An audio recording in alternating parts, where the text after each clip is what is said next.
Ah oui, juste à côté.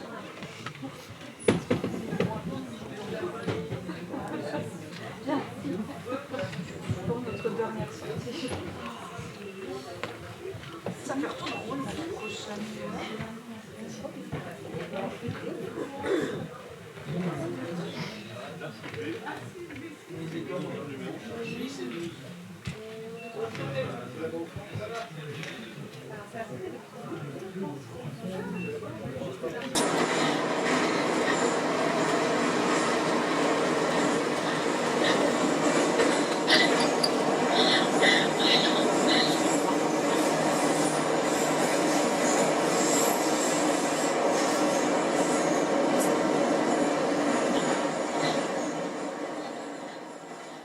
Tu n'as pas besoin de prétexte pour venir t'asseoir à côté de moi.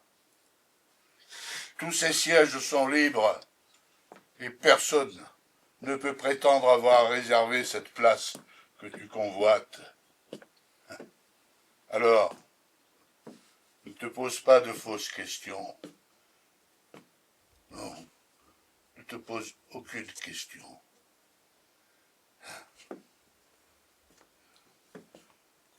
Et ne me demande l'heure ou une cigarette que si vraiment tu as besoin de savoir l'heure qu'il est ou de fumer. Tu te demandes ce que je fais là sur le quai de ce métro. Les rames passent et je ne monte dans aucune. Toutes les 4 ou 5 minutes, des centaines de personnes descendent de ces wagons et je n'en aile aucune. Je ne cherche personne des yeux. Et tu le sais, toi qui me regardes depuis longtemps. Mon visage est noir, je suis sale et ridé, et mes lèvres sont sèches, si sèches que si tout d'un coup j'éclatais de rire, elles se fissureraient, et du sang probablement en jaillirait. Tu te demandes ce que j'attends, ce que je suis. Mais laisse-moi à mon tour regarder de plus près, en prenant tout mon temps, et voir ce que peut être le visage d'un homme aujourd'hui.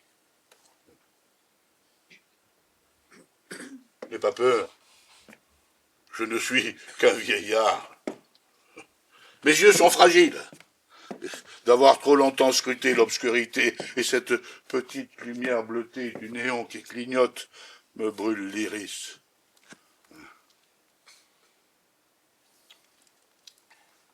Alors, laisse-moi, encore une fois, te contempler et voir ce qu'est devenu l'homme aujourd'hui.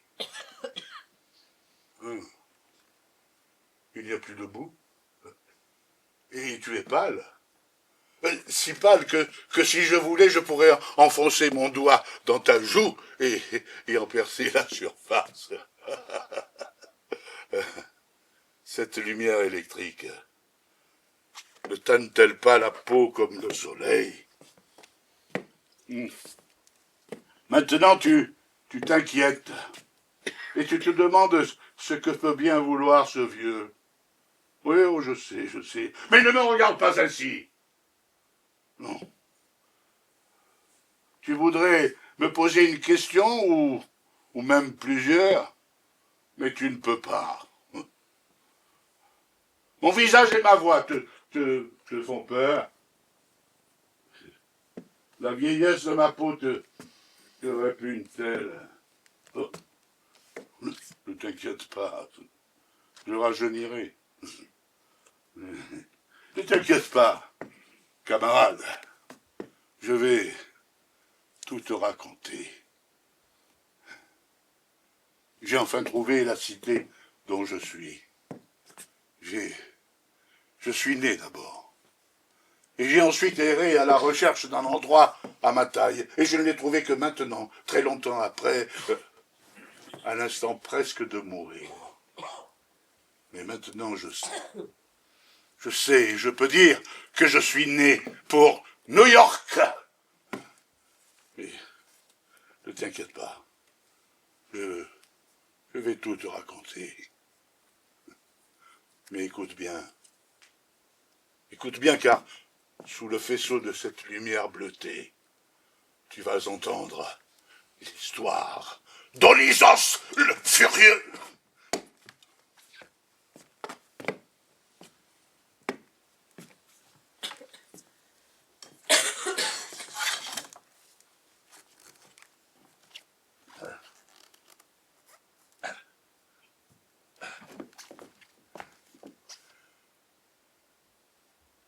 Il m'est difficile.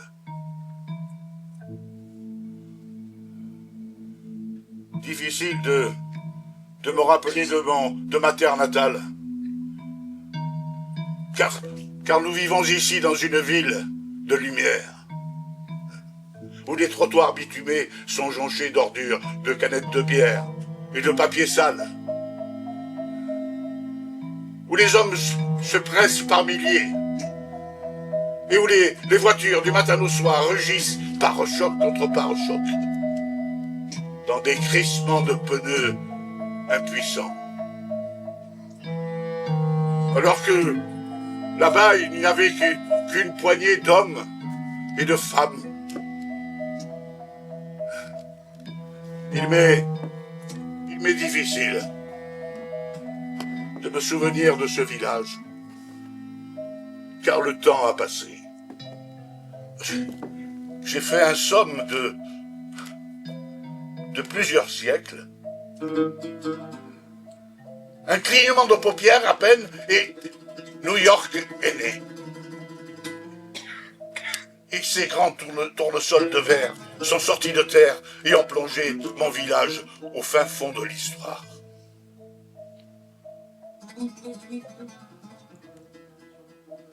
Je suis né à Tépé-Sarab. Tépé-Sarab, camarade, un village où les hommes vivent dans des huttes de terre séchée, pas plus hautes qu'un cheval. Je suis né en pleine nuit. Et les hommes ont été obligés de prendre des torches pour venir voir de plus près la tête du petit bout de viande rouge qui nous venait d'expulser en haletant hors d'elle. Je me souviens. Je me souviens de ma viscuosité, mêlée à sa sueur. Je me souviens. Je suis celui qui n'est pas né d'une femme. Bon, certes, Ino m'a porté dans son ventre et a poussé pour que je sorte d'entre ses cuisses, mais mon père est le maître des dieux. Et il n'était pas besoin d'une femme pour que je sois projeté dans la poussière des monts Zagros.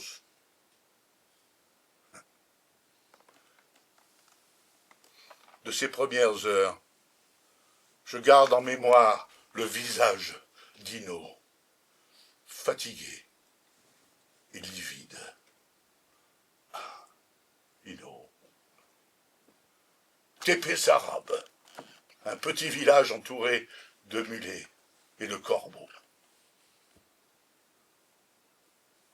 Parfois, une guerre éclate. Alors, 4 ou 5 hommes s'arment de pierres et de fourches et vont détruire les cahutes du village le plus proche. On appelle cela une guerre.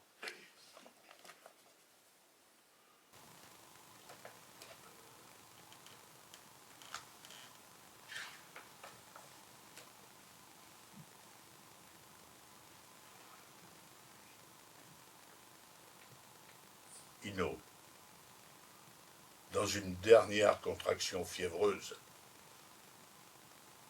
m'a expulsé en pleine nuit, sous les étoiles des monts Zagros. Il y a eu une grande fête. En pleine nuit, à Tépé-Sarab, on a fait un bûcher. Les hommes jouaient de la musique et les femmes dansaient. Ino et Athanas sont ivres. La jeune mère s'est remise.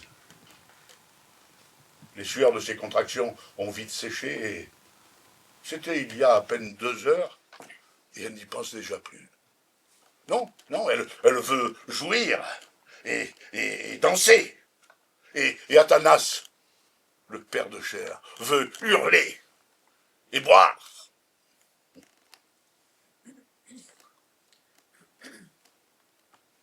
Le feu, au milieu du village, illumine les faces d'une lueur de démence. Le rythme des tambours se mêle aux cris des femmes. Je vois des corps se cabrer et frémir. Je vois des hommes se rouler dans la poussière, et la poussière leur colle tellement à la peau qu'ils ont sué. Un groupe d'hommes est là,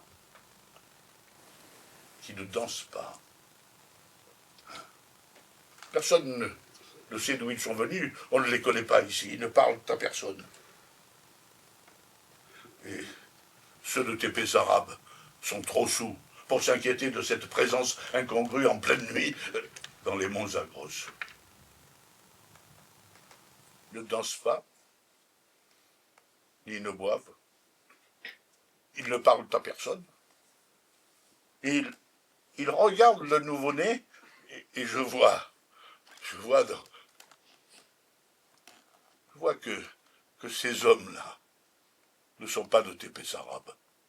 Donc ils ne sont pas venus ici pour boire et manger, et pour danser, non. Et que peut-être même ce ne sont pas des hommes. L'un d'eux s'est levé. Personne ne voit que quelqu'un parle au nouveau-né. Il s'est levé et parle au nouveau-né.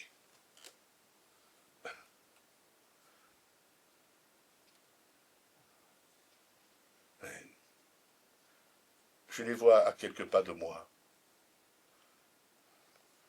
L'un d'eux se lève et me tend un hochet de bois. Je dois rire dans mes langes. L'homme s'est levé et vient parler au nouveau-né. Mais on danse. Magnétisme des tambours. Ils m'entourent maintenant. Ils m'entourent et ils sont peut-être 5 ou 6, je ne sais pas. Ils m'entourent. Et je comprends dans mon infinie petitesse que ces hommes ne sont pas de Tépès arabe, et qu'ils ne sont pas ici pour danser ni boire, et que même, je ne dois pas être des hommes. L'un d'eux a sorti un couteau de berger. Je le vois se pencher sur moi, et je sens la lame ouvrir ma gorge.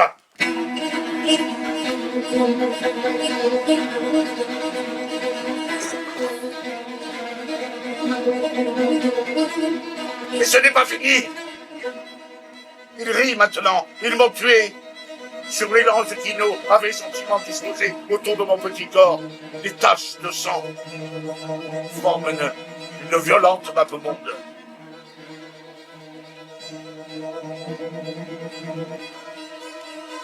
Mais je n'ai pas crié. Je n'ai pas crié. Et ils ont bien fait de commencer par m'égorger, car si j'avais pu pousser des hurlements de douleur, j'aurais couvert le vacarme des tambours et fait courir le long de l'échine des femmes des tremblements de stupeur. Je sens encore leurs mains saisir les membres de mon corps. Je ne suis pas plus grand qu'un lapin, mais je ne sais pas courir. Ils me saisissent. Ils saisissent chacune de mes extrémités. Et la chair se déchire et les os craquent. Une jambe, un bras, une jambe, un bras. Je suis un petit bout de viande démembré et sanguinolent. Mes membres de nourrisson sont à quelques mètres de moi, quelques mètres de mon corps sur l'herbe sèche des bons acroches. Mais je n'ai pas fini.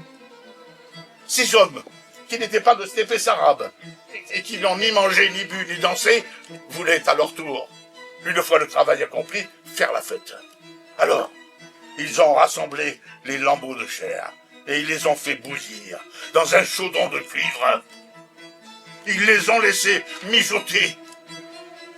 Et en riant, ils ont avalé le ragoût de nouveauté. Égorgé, déchiré et démembré, le petit Onisos est né.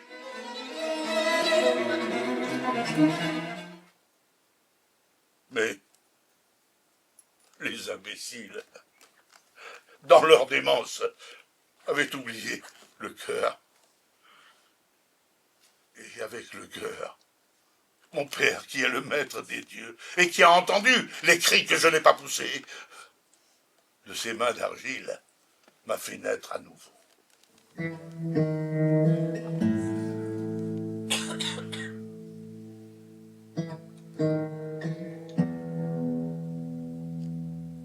Je ne dors pas la nuit. Si je ferme les yeux, les étoiles de la nuit de Tépès arabe et les tambours syncopés résurgissent. Et mes bras, mes membres, mes articulations, mes muscles me tiraillent à nouveau et me déchirent. Je ne dors pas la nuit parce que je ne me suis pas encore vengé des hommes. J'ai quitté à jamais Tépès arabe. Je suis nu et je vis comme un fauve, loin des hommes que je crains, dans l'ombre oppressante des monts Zagros. La nuit est ma fureur. Personne encore, personne ne tremble à l'évocation de mon nom. Mais c'est tout simplement parce qu'ils ne m'ont pas encore donné de nom. Non, je suis le loup, le lion, l'ours, le chacal. Et je m'essaye à chaque rugissement. Des griffes me poussent au bout des doigts, mais mes cheveux sont en bataille. J'apprends à courir pour que plus jamais aucun homme ne puisse me saisir. Je dévale les pentes de rocailles dans la nuit la plus sombre, sans jamais tomber, sans jamais trébucher. Je suis nu. J'apprends à être furieux et insaisissable. Désormais, je m'appelle Onisos. Onisos. Et c'est ce nom que j'imposerai aux hommes. Onisos. Je suis le lion chevelu des monts Zagros. Je suis né, morlaix, seul au milieu des fougères et des pierres. Je prends des forces pour mes combats à venir. Seul dans la nuit mésopotamienne. Je pousse mes premiers hurlements de jaguar qui font fuir les animaux et trembler les lèvres des femmes.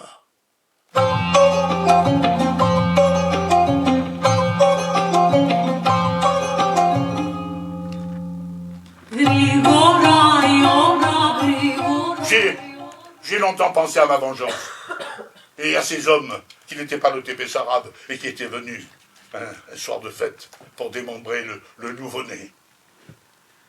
J'ai longtemps voulu poser des collets dans les collines et voir si l'un d'eux se laisserait attraper, mais il est probable qu'aucun d'eux n'est jamais revenu à Tépès arabe, ni dans les monts Zagros. Et je ne veux pas perdre mon temps. J'ai longtemps couru dans les montagnes et laissé monter en moi le magnétisme des fauves, jusqu'à me sentir fort et sulfureux. Et j'ai su alors, d'un savoir instinctif, que ce sont les femmes qu'envoûterait ma voix, que ce sont les femmes qui connaîtraient ma folie d'aliéné.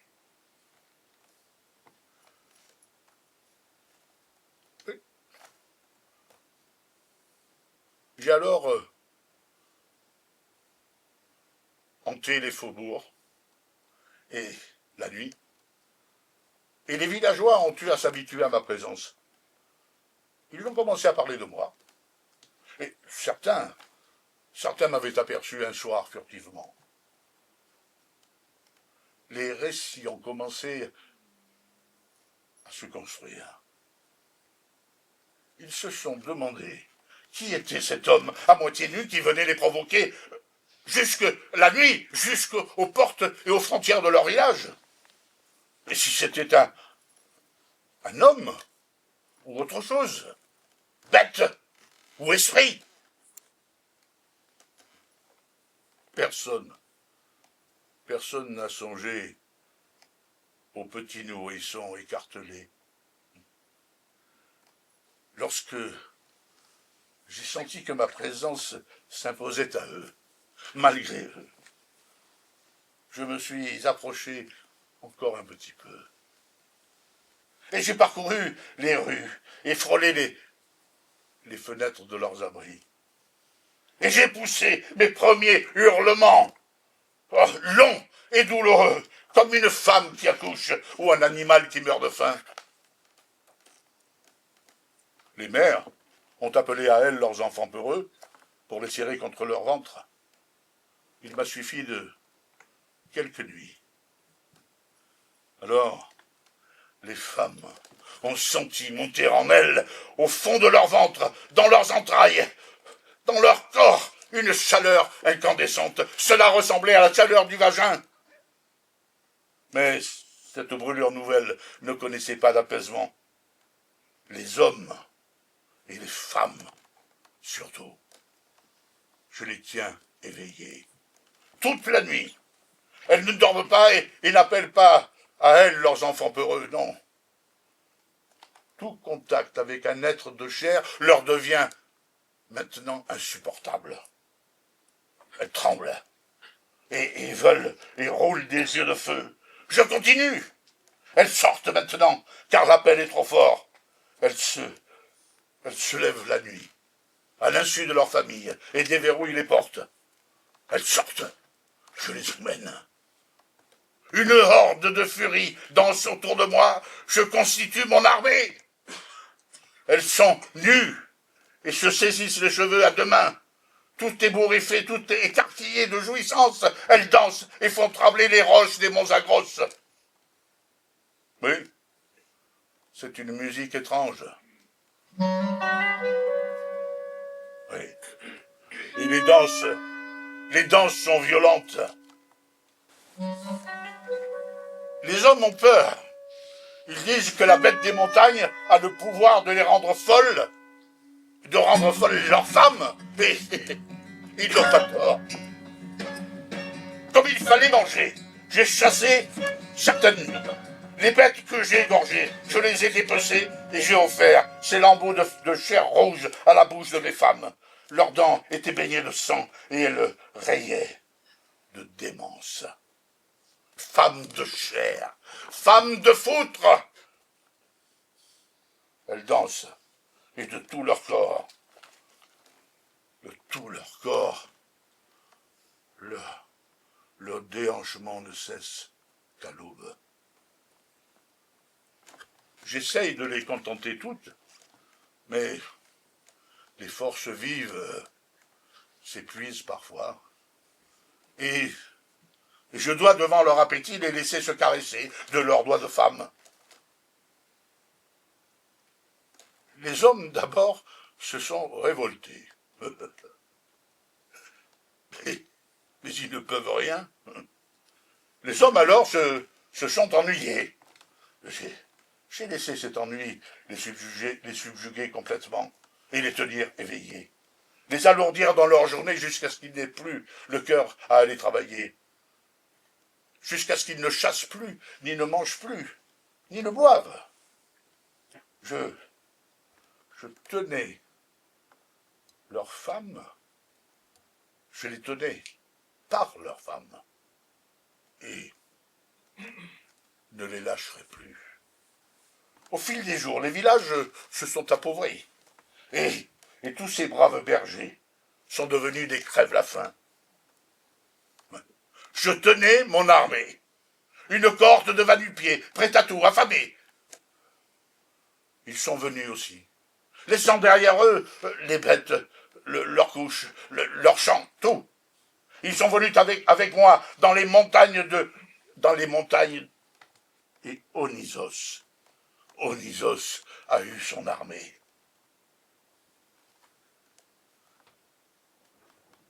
Un jour, un homme est venu. Il était habillé de fourrure et portait des armes que nous ne connaissions pas. Il a dit qu'il était envoyé par son roi et qu'il venait me parler.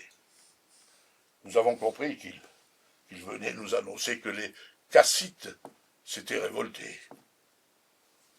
Le roi a décidé qu'il était temps qu'il marche vers l'est et que leur royaume rayonne enfin de 1000 conquêtes. Il a fait appeler tous ses hommes et tous ses chevaux.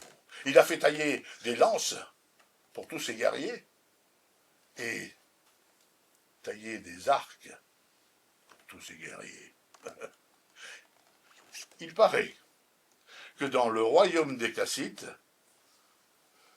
des forêts entières ont disparu pour construire ces arcs.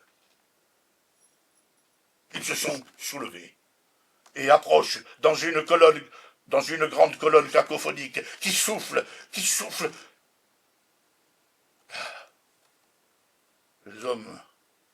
Le souffle des hommes se mêle au hennissement des chevaux. Le roi des Kassites a entendu parler de moi et il vient demander à ce que, par ce messager, si j'accepte de mêler mon armée de gueux à la sienne. Il lui manque peut-être encore quelques hommes, ou peut-être, pense-t-il qu'il est préférable de faire de moi son allié. Je ne sais pas. Il veut prendre Babylone. Il veut porter la tunique d'or de Nabuchodonosor.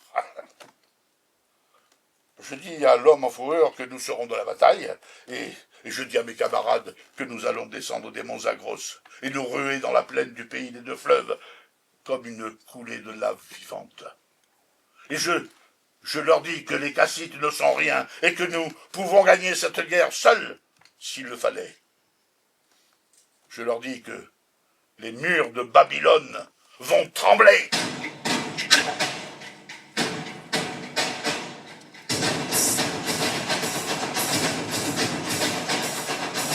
Nous sommes descendus, hommes, femmes, enfants, tous avec des armes de fortune, avec la rage qui brûle aux gencives. Nous avons marché sur Tépémousian, la première ville du pays des deux fleuves. Nous sommes descendus de nuit, sans armure et sans torche, avec nos habits de gueux et nos cris de bêtes, et nous avons pris Tépémousian.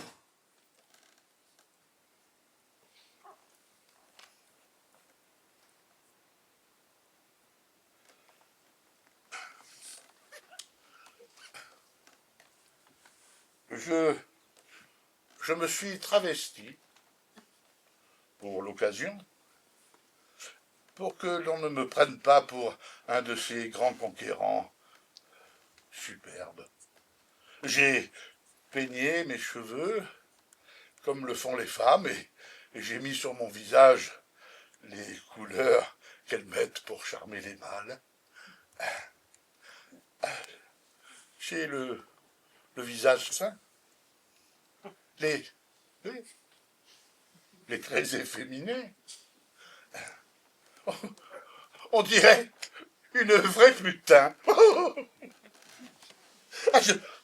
Je conduis mon armée de va-nu-pieds, fier comme une prêtresse en rute, sur mon âne.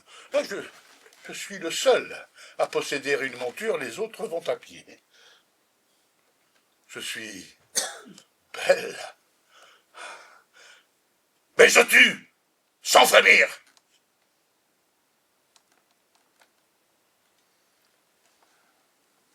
J'ai ordonné que l'on brûle Tépémousian. Je sais que le roi des Kassites ne sera pas content, mais je m'en moque. Je veux que Nabuchodonosor sache qu'Onisos est descendu de ces montagnes et qu'il va le manger.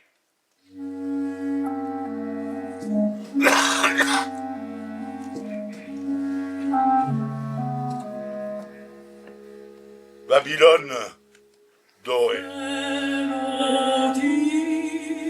La grande pute à l'encre. Jardin suspendu, où les éléphants domestiqués par de sages esclaves caressent les seins des femmes de leurs longues trompes parfumées. Babylone, violée par une bande de démons en guenilles. La bataille a duré 5 jours et 5 nuits. La première nuit, nous avons fait voler en éclats les murs de l'enceinte extérieure. La deuxième nuit, nous nous sommes rués sur les portes. Mais comme nous n'avions pas de bélier, c'est avec nos fronts que nous heurtions le bois clouté des 2 battants têtus. Bon, bien des têtes se sont fracassées, mais le bois s'est finalement fissuré et les portes ont cédé. La troisième nuit, nous sommes entrés dans la ville. J'ai mis le feu à chaque maison. Tout brûlait, tout crépitait. Les femmes babyloniennes se sont mêlées aux nôtres, et elles ont à leur tour ébouriffé leurs cheveux et retroussé leurs tuniques. Les hommes, nous les avons égorgés. La 4e nuit, nous avons attaqué le palais de Nabuchodonosor. Et les jardins suspendus sur les bords de l'Euphrate. J'ai lancé toutes mes femmes et tous mes gueux dans la bataille, et j'ai percé le flanc de mon âne pour qu'il aille plus vite qu'une traînée de feu. Ils nous attendaient, du haut de leurs murailles de marbre, tous ces gardiens, tous ces guerriers, retranchés à Babylone. Et ce fut un cyclone de flèches. Nous n'étions pas armés, mais nous étions innombrables. Ils ont fait périr des centaines et des centaines des nôtres, mais sans jamais réussir à endiguer l'océan.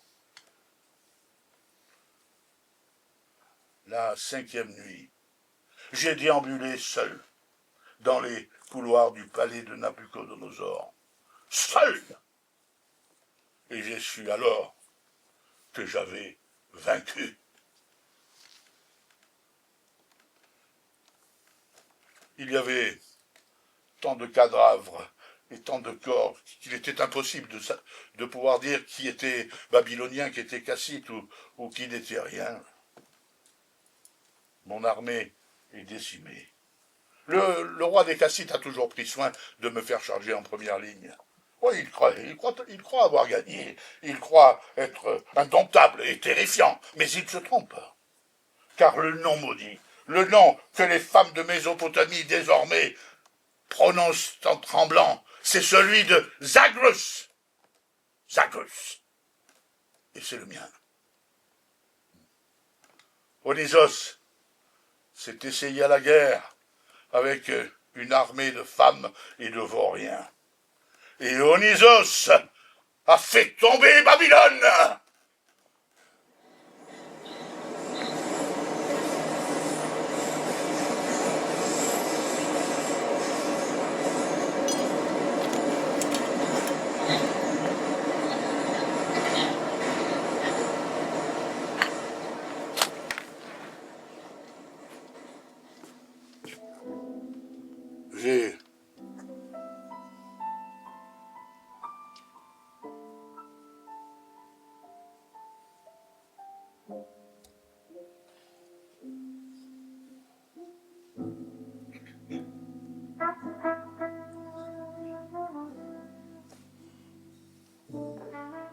J'ai longtemps détesté les villes. Babylone a été la première. Et aujourd'hui, quand je regarde New York, je comprends combien cette ville me ressemble. À quel point j'y suis bien. Arméniens, juifs, coréens, cubains, le monde est là. Le monde entier entassé à New York. comme à Babylone autrefois. Même frénésie. C'est l'opulence et la misère, côte à côte, bouche à bouche. Le riche et l'indigent, chaîne en or et sans abri. Mais c'est ma ville. Je le comprends maintenant. Je peux tout faire ici. J'ai réduit à néant Babylone en tapissant la cité des deux fleuves de cendres chaudes. Mais je ne ferai pas deux fois la même erreur. Non. Non, je ne détruirai pas New York. Je vais me faire connaître. Et j'en serai bientôt le maître, car cette ville est faite à ma dimension. Elle grouille comme moi.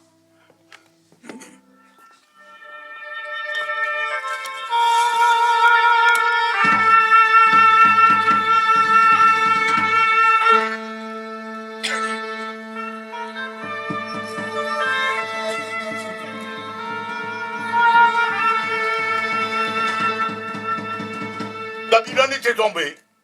Et rester auprès du roi des Kassites ne m'intéressait pas. Non, je ne voulais pas le voir étalé le plus longtemps. Et le voir satisfait d'une victoire dans laquelle il n'était pas pour grand-chose. J'ai déambulé encore un peu dans les jardins suspendus le long des immenses couloirs du palais royal. J'ai regardé tous ces corps de femmes qui étaient mortes dans l'enthousiasme que j'avais provoqué. Alors, je suis descendu vers le sud. Et à mon départ, il me semble avoir entendu un immense soupir de soulagement. Je ne saurais dire s'il s'agissait du soupir des Kassites, trop heureux de me voir quitter les lieux, ou si c'était la ville, tout simplement, qui manifestait son bonheur posthume de voir son bourreau disparaître. J'ai repris mon âne et j'ai voyagé 4 jours et 4 nuits en direction de Ur. Une peine immense m'étreignait. Une peine que je ne distinguais pas et qui me pesait. Je pensais à Ino. Mère chérie, j'ai connu ta présence que quelques heures et je ne me souviens pas des traits de ton visage, mais le grain de ta voix résonne à jamais dans mon cœur. Ino. Sur la route de Ur, Ino, la tristesse qui m'étreint m'annonce que tu es morte.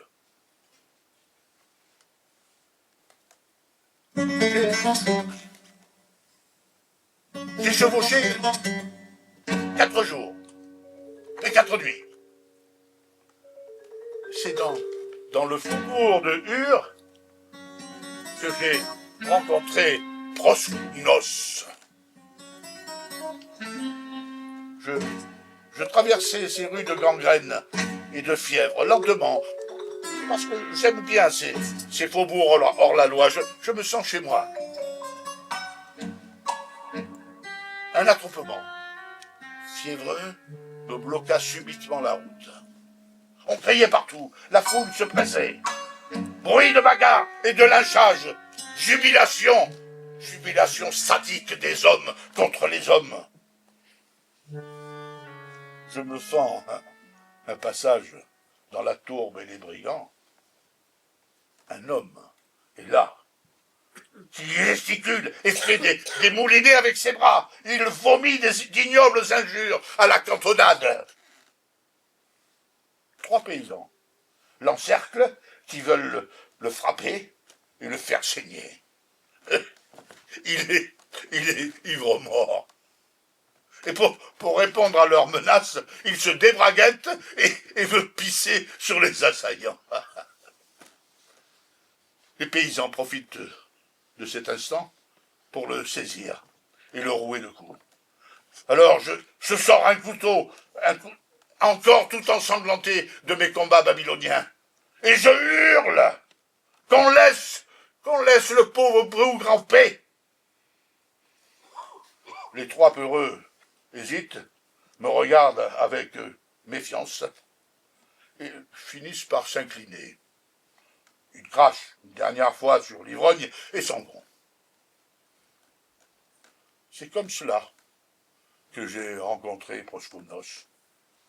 Ivrogne superbe, voleur furieux et ignoble bonhomme. Et nous nous sommes liés d'amitié. Il avait été esclave et avait assassiné son maître un soir de beuverie et de haine. Nous avons quitté Ur le lendemain de notre rencontre, et sur le chemin, en voyant la profonde tristesse qui me tenait, toujours, il me questionna sur mon mal. Je lui ai parlé d'Ino. Et c'est là que nous avons fait notre pacte. Proskounos connaissait le chemin du pays des morts. Il m'assura qu'il savait où était l'entrée et comment il fallait faire pour ne pas s'y perdre dans les labyrinthes. Nous avons fait un pacte. Il me livrait son secret et je devais, une fois revenu, lui accorder mes faveurs. Proskounos le sodomite me proposa son marché. Et j'acceptai.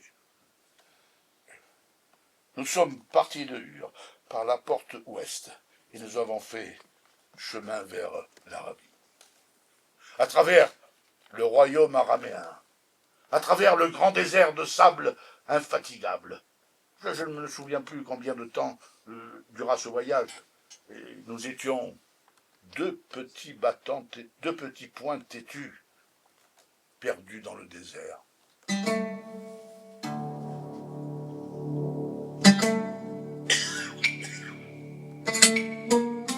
Un jour, Proskounos a arrêté sa mule et m'a dit qu'il n'allait pas plus loin et que j'étais arrivé. Il me dit comment je pouvais faire pour entrer en Hadès et surtout ce qu'il fallait faire pour ne pas s'y perdre. Il me dit encore que lui s'arrêtait là et qu'il m'attendait et qu'il fallait que je n'oublie pas notre serment. J'ai laissé ma mule au campement de Proskounos et j'ai marché jusqu'à la grande dune.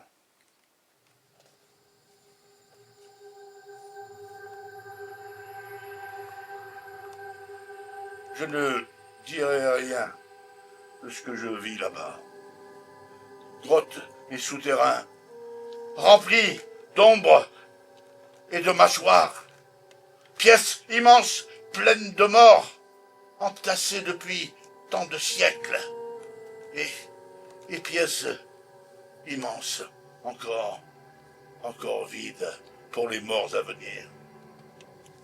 J'ai trouvé mes femmes, encore chaudes, du sang perdu à Babylone. J'ai retrouvé Ino.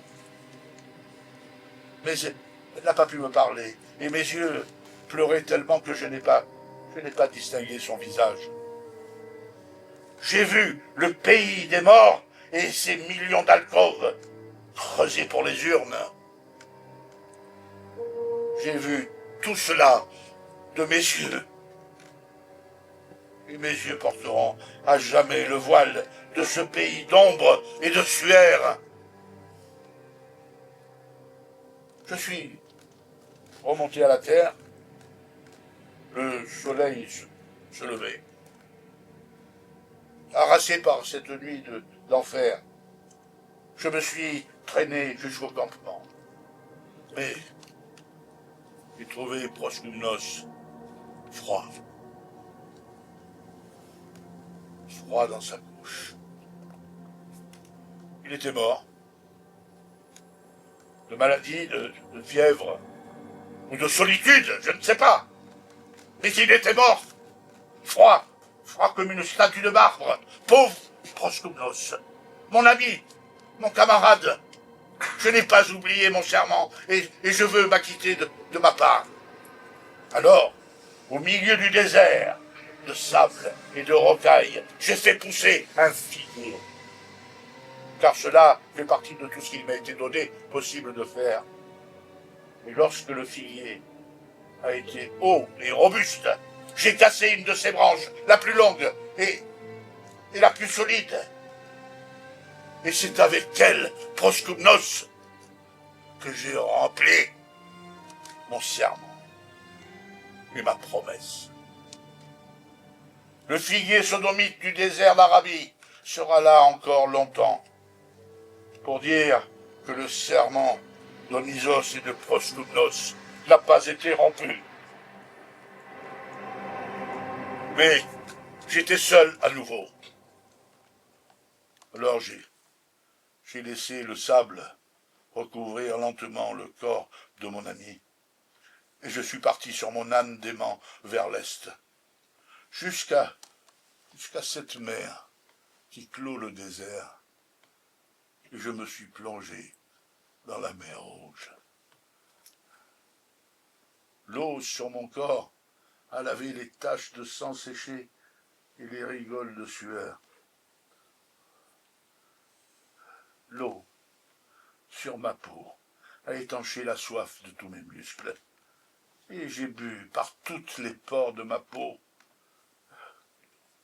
J'avais tant de sang pour moi, de tant de batailles, que j'ai dû laisser derrière moi un long filet obscur.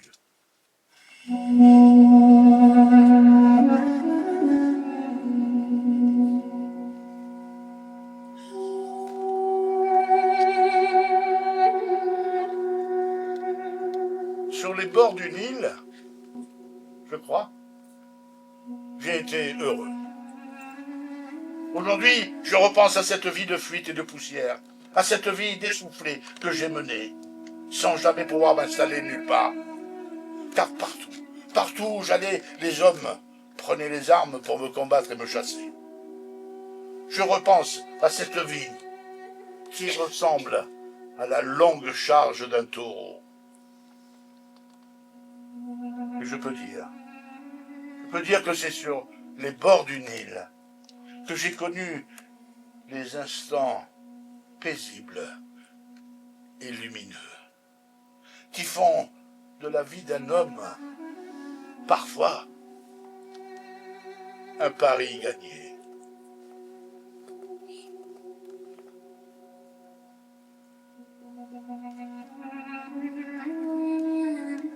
Les hommes de Napata, dans chacune des villes que je traversais, avaient cessé de me regarder avec la haine du corbeau. Je me souviens de ce pays de sable et de répit. Je me souviens des eaux limoneuses du grand fleuve de tourbe jaune. Connais-tu l'Égypte, camarade? Connais-tu Soleb, Kalabacha, Komombo et Yeltsou? Dans cette ville,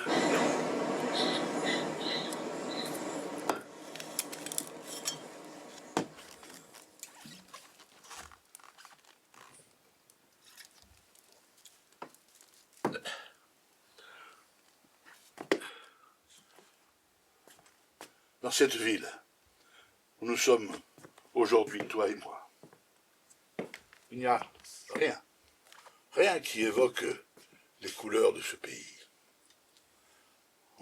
Les voitures grondent sur l'avenue et les immeubles se dressent comme des stèles infinies de la modernité.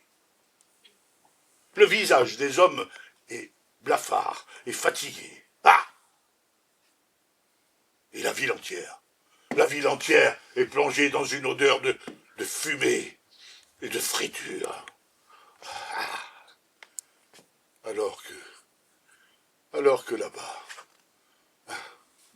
tout résonne d'un calme souverain, que ne vient interrompre que le bruit des feuilles de palmier qui s'entrechoquent sous le vent du soir.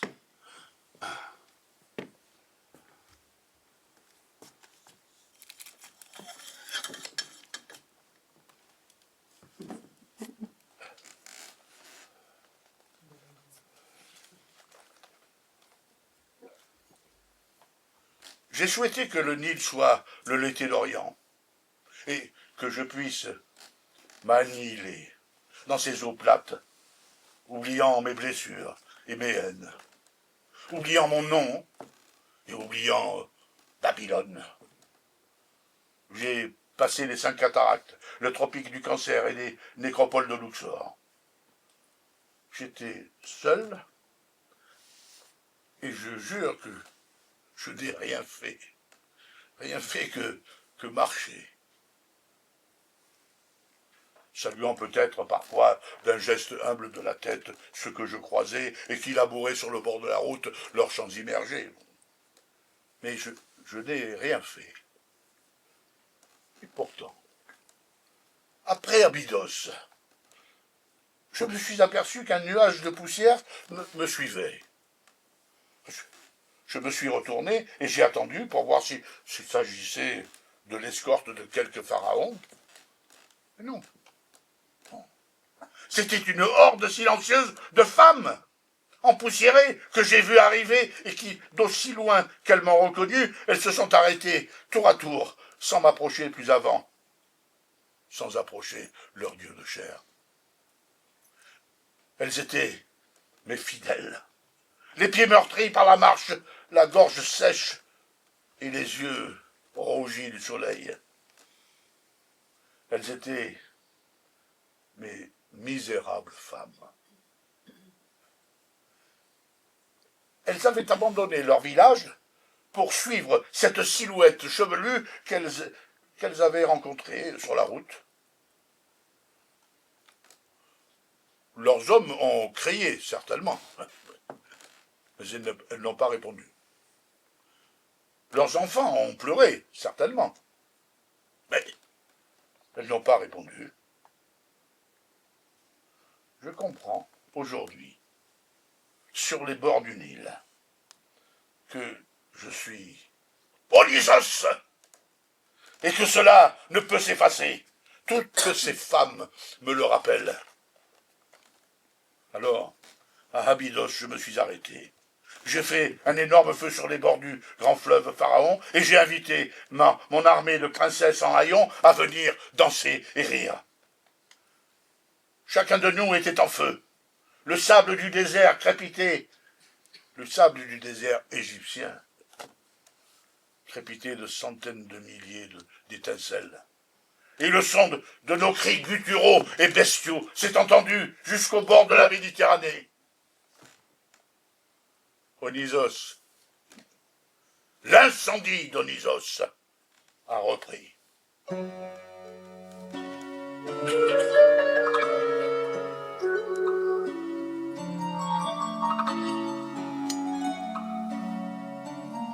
Panthée régnait alors sur Akhetaton. Il venait à peine d'accéder au trône vermoulu de son père, et il était jeune et arrogant, et le soleil n'était pas une assez grande assiette pour ses beuveries royales. Il était jeune et encore beau, car aucune bataille à ce jour n'avait meurtri sa chair, corps imberbe de puceaux sacrés. Ses longs cheveux blancs étaient tressés plusieurs fois par jour par des esclaves africaines qui les couvraient de miel et de lait. Il entendit parler de nos orgies, car tout Akhetaton résonnait maintenant de mon nom. Sa curiosité l'enflamma, et il ne pensait plus qu'à cela. Beau Panthée aux lèvres douces. Beau Panthée, je te ferai saigner si tu souris devant moi. Il prit la décision de participer à l'une de nos cérémonies. Il fit venir ses servantes et demanda qu'on le travestisse en femme. Pauvre Panthée, tu as voulu être une belle putain. Tu as tressé tes cheveux blonds et maquillé tes yeux et tes lèvres et cerné tes yeux de colle. Tu as mis un collier à ton cou et des bracelets à tes poignets et à tes chevilles. Mais si tu m'avais demandé, Panthée, avec la déférence qui convient à mon nom, si tu m'avais fait des libations en me suppliant d'assister à nos danses barbares, peut-être aurais-je accepté. Mais non, tu as voulu te travestir. Et c'est une façon de se moquer de moi. Je sais ce que c'est qu'une femme Panthée. Tu es venu ce soir-là. Tu es venu et tu t'es mêlé à la horde de mes femmes. Tu regardais hébéter ces corps qui ruisselaient et criaient et se touchaient à la chaleur des torches de scandaleuses caresses. J'ai bien vu tout de suite, Panthée, qu'il y avait là une femme qui ne dansait pas, qui ne criait pas, qui ne riait pas avec les autres femmes. Oh. Une femme dont les cheveux n'étaient pas ébouriffés et les yeux révulsés. Alors, je t'ai regardé scrupuleusement. Tu n'avais à l'encontre de tes compagnes aucun désir d'étreinte. Ton corps était tout lisse et immaculé, et j'ai su que tu étais travesti. J'ai su que tu étais Panthée. Mais je n'ai rien dit. Je me suis levé et je suis venu danser avec toi, et tu as bien été obligé de danser. J'ai versé une cruche de vin sur tes épaules, et j'ai fait mine de ne pas m'apercevoir que tu n'avais ni hanche ni sein, mais les mains larges d'un homme. Toutes les furies, maintenant, nous entourent, toi et moi, Panthée, et je sens la chaleur du grand bûcher sur ma joue. J'ai fait mine de ne rien voir, et tu n'as rien dit. Mais la peur t'a fait saisir, tu tremblais. Et je t'ai pris, Panthée, comme un sauvage. J'ai pénétré ton corps serré, et je tenais, et je sentais que la peur te tenait. Et que là encore, tu n'osais rien dire, pour ne pas trahir ton traversissement. Après avoir joui, j'ai fait signe à mes furies qu'elles pouvaient te tuer. Et toutes ces furieuses se sont jetées sur toi comme un essaim d'abeilles. Elles aussi, depuis longtemps, avaient senti le mal et attendaient mon signal. Elles se sont jetées sur toi, toutes griffes dehors. Elles t'ont lacéré la peau, crevé les yeux et coupé le sexe que tu cachais, cochon, sous tes trappées femelles.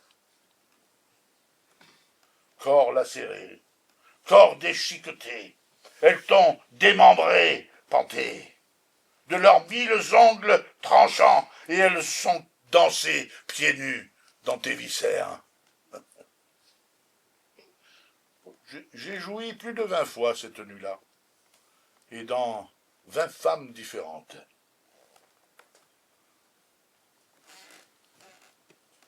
Nouveau meurtre. Nouvelle fuite. Après l'assassinat de Panthée, tout le pays était en ébullition. On m'accusa de tous les maux. Le Nil débordait et inondait les champs et les villages. On dit que c'était la malédiction d'Onisos. Les sauterelles rongeaient tout ce qui restait des récoltes. On cria qu'il fallait à tout prix me chasser. Les peuples se liguèrent. Plus de 10 armées improvisées se sont lancées à ma poursuite. Je cours sans souffler, sans me retourner, sans penser à toutes ces hordes de gens qui sont derrière moi. Je cours,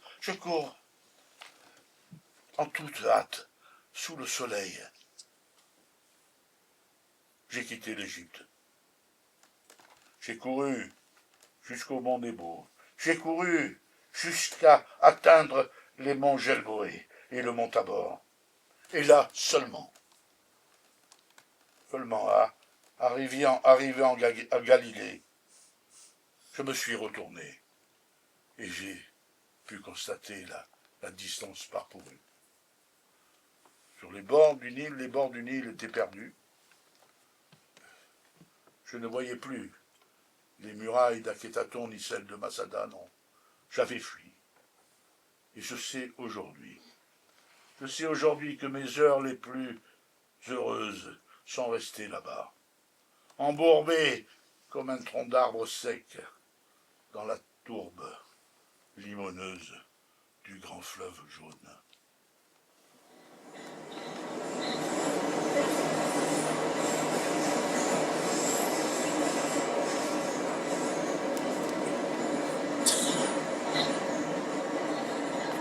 Je vois que ton attention se fait plus précise. Est-ce parce que tu viens de constater que combien mon visage a changé? Oh, je t'avais dit que parler me ferait rajeunir, et que si tu me laissais finir mon long récit, mon corps, à la fin, serait plus vigoureux que le tien. Si bien que, quand nous nous lèverions pour nous séparer, tu serais vieux. Car le temps, tandis que je parle, continue sur toi son travail de termite. Et je serai indestructible. Heroes,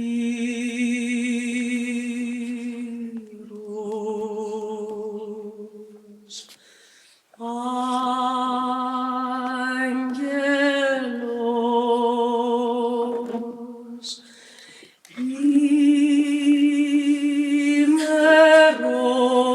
Le roi d'Akko se nommait Marador. Et sa fille,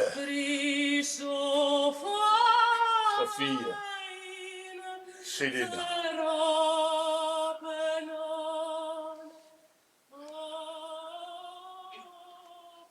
Je n'avais jamais pensé qu'il me serait donné de connaître l'emprise d'une femme sur mes sens. Que cette force avec laquelle je faisais se cambrer les furies pourrait un jour se retourner contre moi, et que je geindrais à mon tour, comme un homme blessé au ventre. Je dois être un fort mauvais Dieu, qui saigne et hurle comme les hommes. J'ai tout fait pour qu'elle soit ma femme. J'ai saccagé les faubourgs, j'ai fait pousser une vigne vierge qui a tapissé les murs des appartements de Séléna. Et il m'a été possible de pénétrer dans sa chambre par la fenêtre. J'ai tué tous les hommes qui me gênaient. Et j'ai fait en sorte que les femmes d'Akko connaissent la fièvre d'Onisos.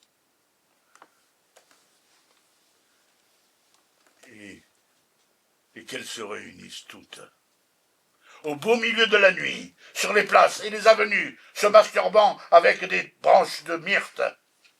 J'ai mis la ville sans dessus-dessous, et chaque nuit, lorsque je voulais pénétrer dans la chambre somptueuse de Séléna et avoir la nuit à moi pour la faire jouir de 1000 évanouissements, je mettais le feu à une partie du palais, les cuisines ou les appartements de Marador, pour qu'aucun ne puisse venir nous déranger.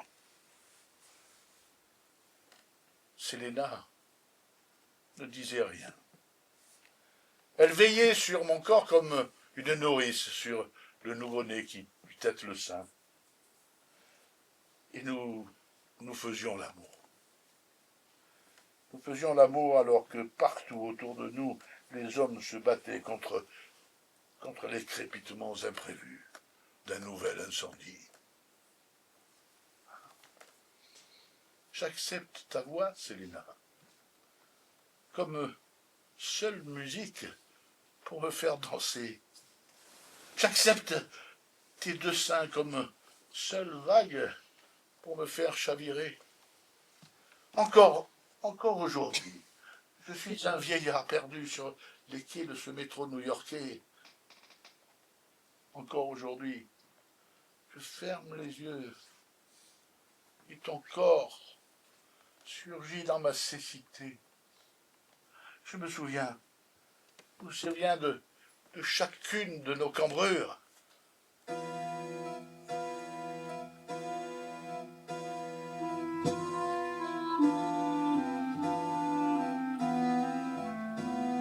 Marador, effrayé par les hoquets que connaissait sa ville, consulta un devin. On lui dit que chaque nuit, une bête immonde, mi-homme, mi-bouc, une bête à cornes qui tuait le vin et la crasse, montait sa fille. et que de ces accouplements hors nature naîtrait un scarabée viceleux, quelques blattes géantes qui ruineraient le pays. Ils nous tendirent un piège. Marador et les trois frères se mirent en embuscade. Et ils interrompirent nos étreintes en pleine nuit. J'ai essayé de me battre. J'étais nu. J'ai essayé de greffer et de mordre, et ils étaient en armure de plaques de cuir. Et je n'ai pu entamer leur chair. Célina, j'ai vu ton père te saisir par les cheveux et d'un geste sec et coupant, ouvrir ta gorge. À mes yeux, le sang sombre a lentement rempli les plis du lit. Et dans une dernière nausée musculaire, j'ai bondi à travers la fenêtre, chassé de cette nuit mauvaise par des milliers de torches que le roi avait ordonné d'allumer dans la ville. Je cours à nouveau. Et je suis un chien.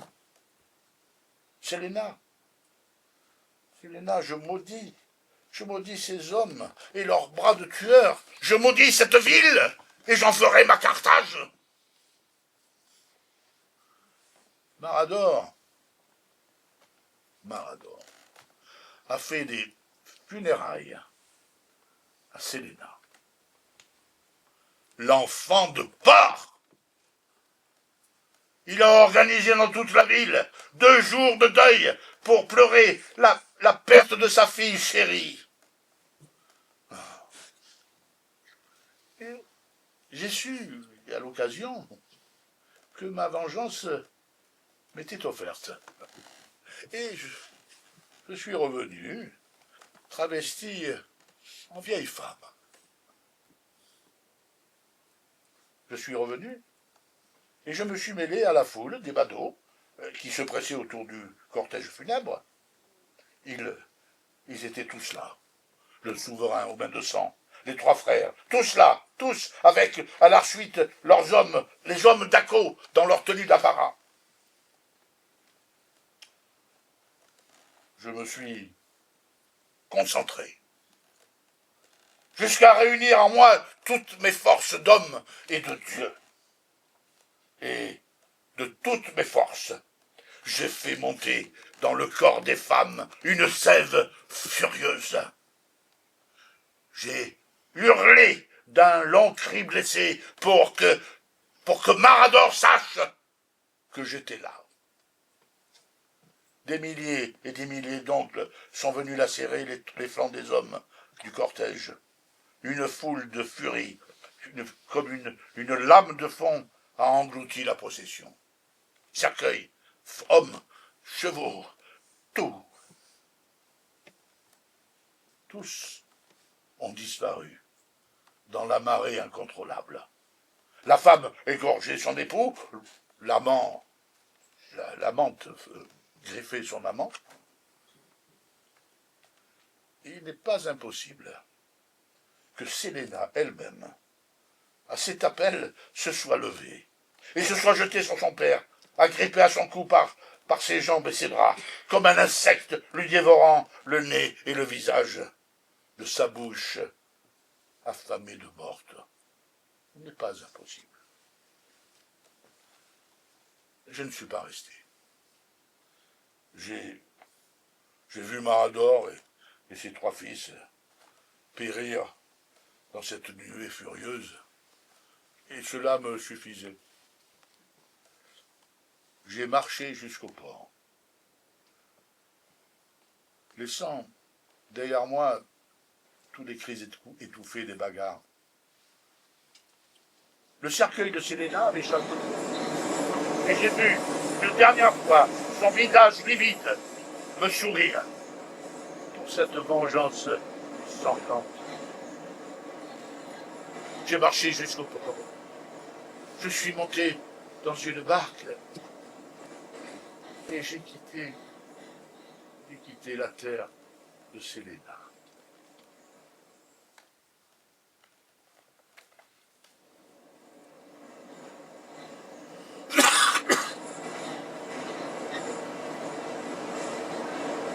Ah.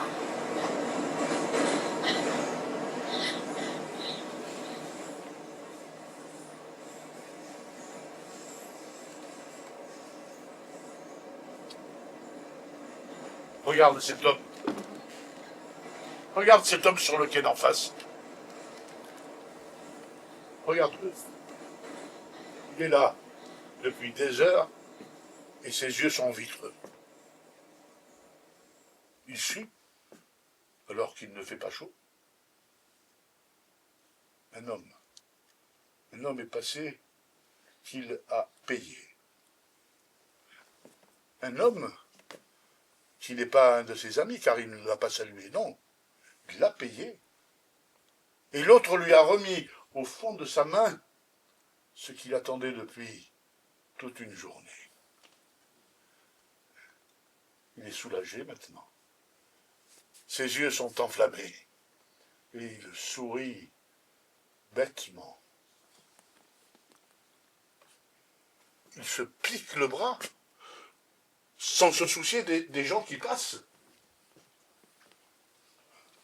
Syncope artificielle. Une sève chaude envahit son vieux corps sec, une sève qui le consume et le vide. Il est mort. Mais jouit encore.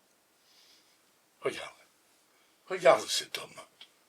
Si j'avais pu, comme lui, me brûler la cervelle par les veines, j'aurais pris moi aussi cette liqueur et je me la serais plantée au creux du bras.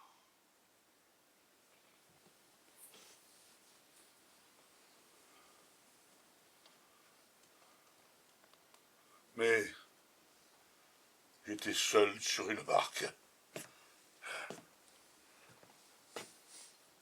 calciné par le deuil.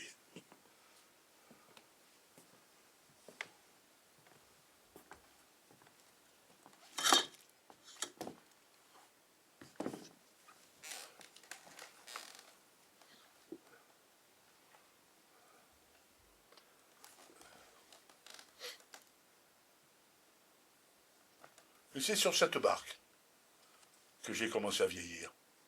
C'est sur cette barque que mon corps a connu les premières fatigues. Je ne me souviens plus si j'ai ramé, si j'ai dérivé. Je ne me souviens plus si mon corps a eu cette force encore de lutter contre la mer. Je sais pas. J'ai dérivé longtemps, jusqu'à un jour atteindre l'œil du cyclone. Je suis arrivé sur les côtes troyennes en pleine nuit. J'avais entendu de cette guerre de rage et de fureur, car tout le monde savait, de Babylone à Napata, de Jéricho à Akko, tout le monde savait qu'à Troie, les hommes mouraient depuis 10 ans. J'ai longuement regardé les remparts d'Ilion dans l'obscurité, et je ne savais toujours pas si j'allais les défendre ou tenter de les mettre à bas. Mais la décision était prise. Elle était née en moi. De prendre part à ce combat, et de choisir un camp et de m'y tenir, et de subir le sort de ceux que je choisissais comme mes compagnons. J'ai choisi Ilion. Peut-être parce que depuis longtemps et depuis toujours, je préfère l'humilité à l'arrogance. Peut-être tout simplement parce que je voulais mourir et qu'il n'y avait pas d'autre endroit préférable qu'Ilion pour cela. Je me suis glissé à travers les tentes du campement achéen. C'était un véritable village de toile, un campement de plus de 9 ans. Je me suis faufilé à travers toutes les baraques jusqu'à être au pied des murailles. Et pour les franchir, j'ai fait pousser à nouveau une vigne vierge, me servant d'échelle nocturne. Une fois au sein du camp troyen, je me suis fait connaître. On me mena à Priam. J'ai vu le sacré vieillard, plus courbé et plus noueux qu'un olivier nourri de rocailles. Et j'ai vu sa femme, Écube, l'aridée, Écube, veuve d'un peuple.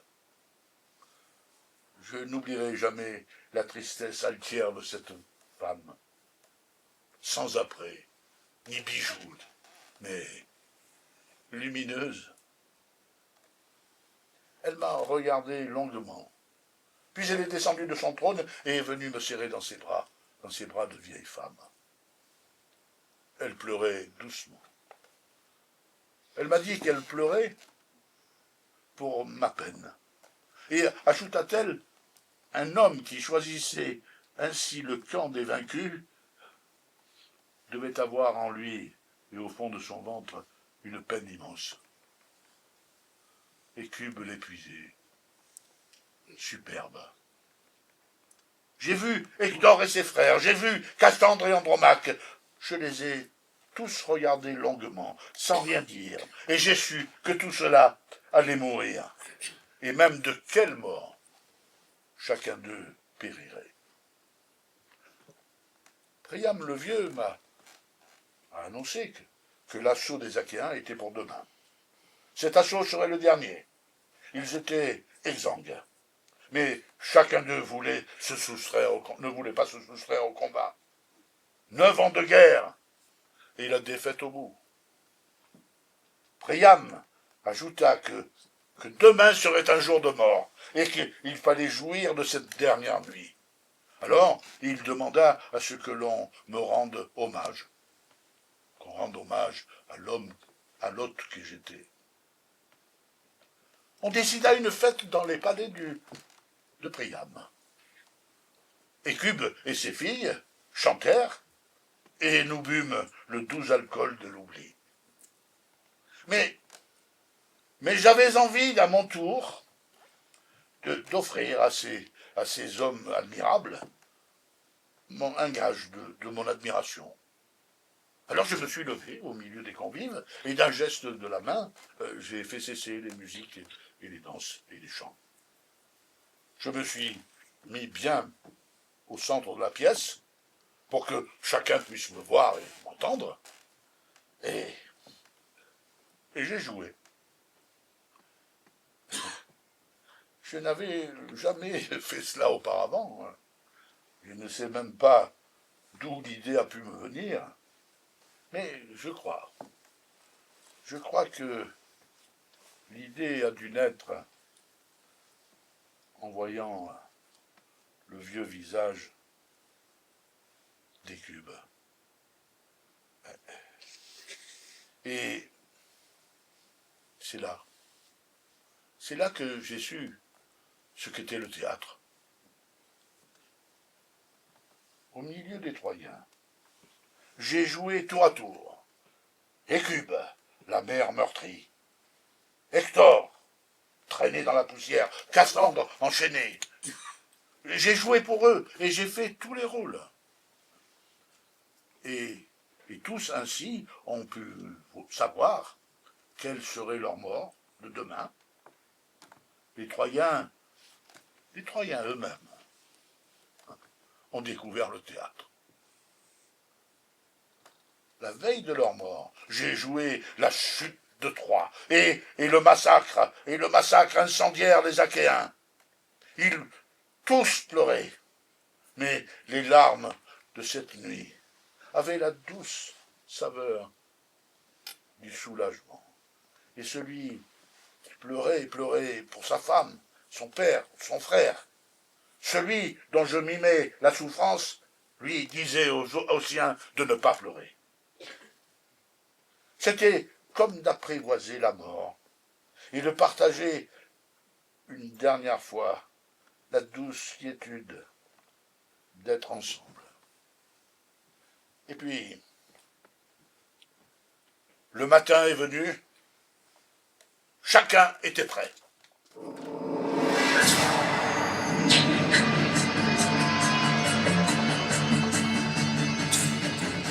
J'avais, moi aussi, couvert mon corps d'une armure de cuir et pris les armes.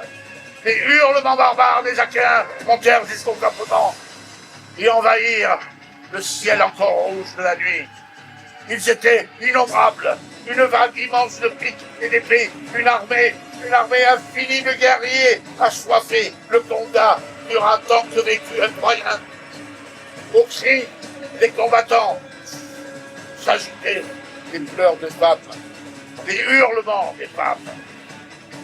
Pleuraient leur père perdu. J'ai lutté, moi aussi, fort transpercé par une lance, fort sectionné par le glaive, transpercé par une flèche, brûlé par les incendies et écrasé par les murailles effondrées. J'ai lutté moi aussi, mais s'il y avait trop d'ennemis, les Achéens avançaient sans cesse et ils lui ont tombé. Chacun des nôtres cœurs. Juste la douleur de ne pas mourir. Et moi aussi je pleurais en me battant. Je pleurais de voir autour de moi, sur le sol jonché le corps de tous ceux que j'aimais. Mais les Achéens avançaient sans cesse et nous sommes morts.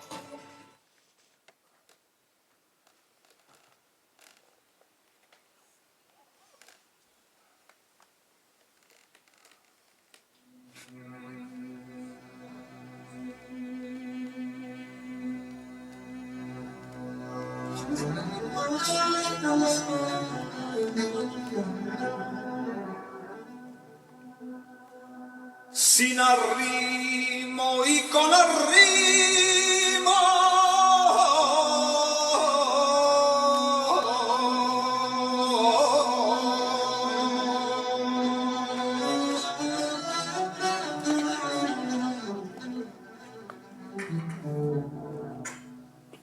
Sin luz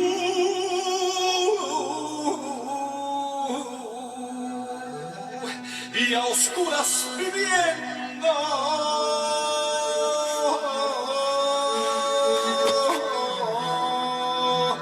Todo me voy consumiendo.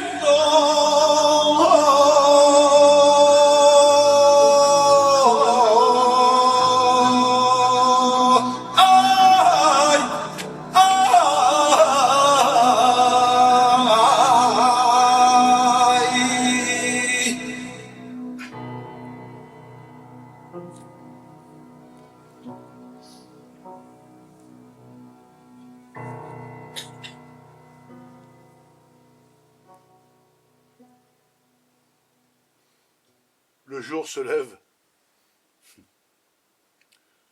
tout New York va s'ébruiter de 1000 petits étirements. Des milliers de réveils, horloges, radio-réveil, sonnerie d'école, réveil téléphonique, vont bientôt sonner l'heure du branle-bas de combat. Car il faut bien manger, n'est-ce pas? New York se frotte les yeux et secoue son arête dorsale comme un cachalot d'asphalte et de verre qui s'ébroue avant chaque plongée. Mes jambes ne tremblent plus sous mon propre poids. Et les 1000 petites rides qui recouvraient ma peau ont disparu. Seules restent encore les grandes rides d'Acco. Isthme de tristesse qui découpe mon visage en plusieurs continents. Je vais me taire bientôt. Oui, je vais me taire car je ne veux pas rajeunir au-delà. Non, je veux conserver sur le visage le souvenir tailladé de Selena. Regarde. Regarde New York. Regarde tous ces visages. Les émigrés ont faim, grelottent de froid et de frustration. Mais je vais me fondre dans cette ville que j'aime, car New York a été construite pour moi.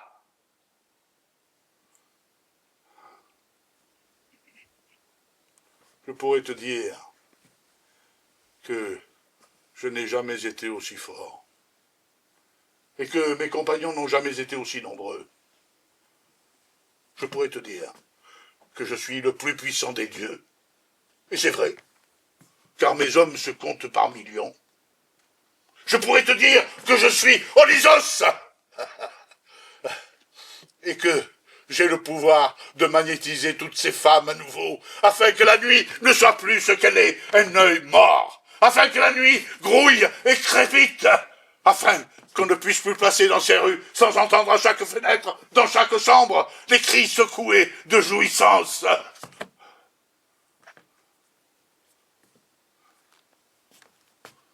Je pourrais. Mais le monde m'a oublié. Oh, il ne pense pas m'avoir battu, car aucune bataille n'a été livrée. Non, le monde m'a oublié.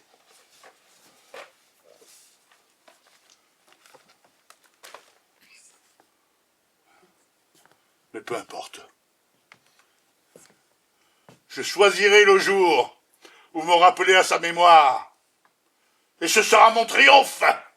Et les tours colosses de New York se cabreront sous la puissance de mon rire.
Je ne ressors pas ni reviens parce que ça me fatigue.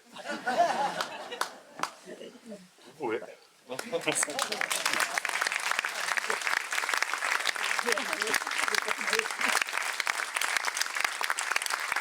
Pardon? Bien, vraiment? Serge? On peut éclairer la salle un peu. Il est où, Serge? Il est parti?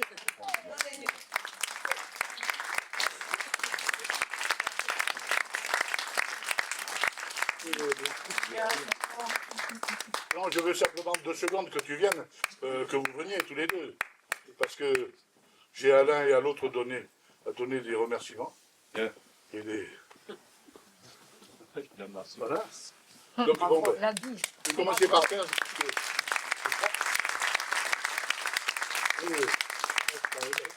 Non, pareil. Pareil, oui.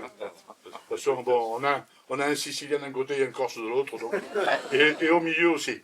Alors, non, je voulais simplement te remercier pour ton accueil. Et ce qui m'a emporté dans tellement de souvenirs que nous avions ensemble. Et donc, je crois que ce soir, c'est comme sur les bords du Nil. Je crois que j'ai été heureux.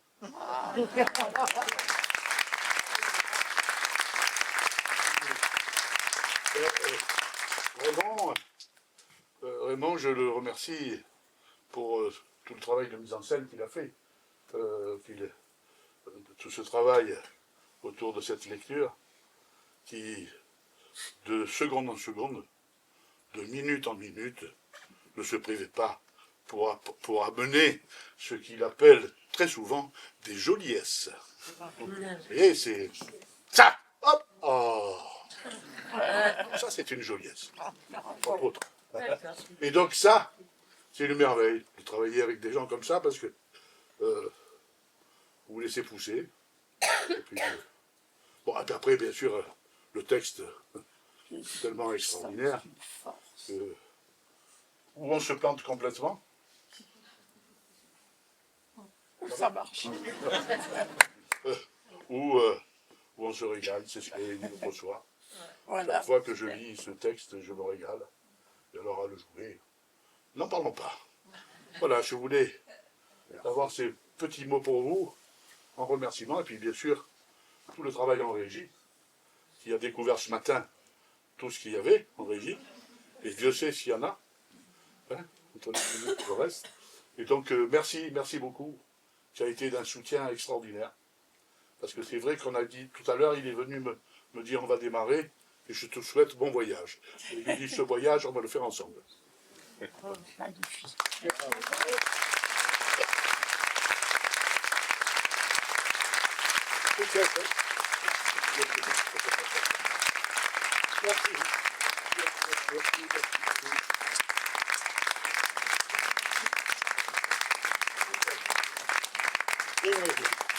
Merci beaucoup.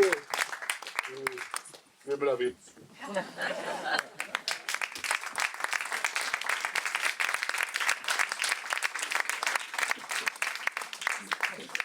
Ah, mais c'est très beau.